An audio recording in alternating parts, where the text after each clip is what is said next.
ఆవరణంలో నీ ఆవరణంలో ఒక్క దినము గడుపుట ఈ దినముల కంటే శ్రేష్టం. 1000 దినముల కంటే శ్రేష్టం. శ్రేష్టము. భక్తిహీనుల గుడారములలో నివసించుట కంటే నా దేవుని మందిర ద్వారముల వద్ద ఉండుట నాకు ఇష్టం. అంటే ఈ లోకంలో మనకు ఎక్కడైనా సంతోషం అనేది దొరుకుతుందా, ఆనందం కలుగుతుందా? నిజమైన సంతోషము ఈ లోకం ఇవ్వలేనంత సంతోషము, సమాధానము ఎవరిస్తారంటే దేవుడు. అందుకే నీ ఆవరణంలో ఒక్క దినము గడుపుట అది 1000 దినముల కంటే, ఈ లోకంలో మనం 1000 దినములు జీవించినది వ్యర్థమే కదా.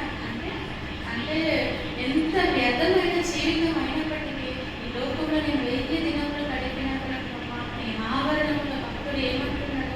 నీ ఆవరణంలో ఒక్క దినము గడుపుట అది 1000 దినముల కంటే శ్రేష్టం. ఆయన ఆవరణంలో, ఆయన సన్నిధిలో ఒక్క దినము గడపడం, ఒక్క క్షణము గడపడం, ఒక్క క్షణం ఆయనను దేవుని సన్నిధిలో మనము సహవాసించే తృష్ణతో రావడం, ఆయన ఆశ కలిగి ఆయన సన్నిధిలో ఈ భక్తులు వచ్చారు, ఆశ కలిగి ఆయన సన్నిధిలో వచ్చినప్పుడు వారిని దేవుడు తృప్తిపరచాడు. మనము కూడా ఆశతో ఆయన ఆరాధించాలి, తృష్ణను ఆయన సన్నిధిలో ఆయన ఆరాధించడానికి రావాలి.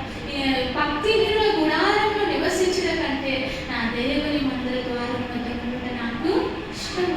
భక్తిహీనుల గుడారంలో వ్యర్థముగా మన సమయాన్ని పోనివ్వకుండా, అంటే ఇప్పుడు మనం ఈ సమయంలో మందిరంలో లేకపోతే దేవుని సమయంలో మనం వ్యర్థంగానే మన సమయం అన్నీ గడుపుతూ ఉంటాం కదా.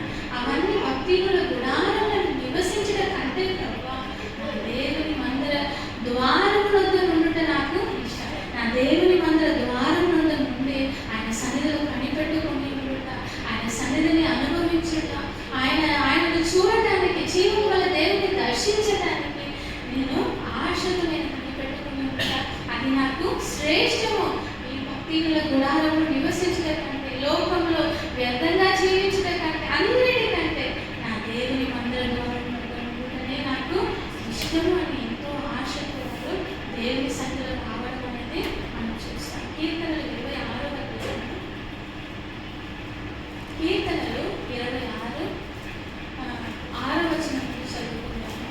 నిర్దోషినని నా చేతులు కట్టుకొందును, యెహోవా నీ బలిపీఠము చుట్టూ ప్రదక్షిణము చేయుదును, అచ్చట కృతజ్ఞతాస్తుతులు చెల్లించెదను, నీ ఆశ్చర్య కార్యములను వివరించెదను.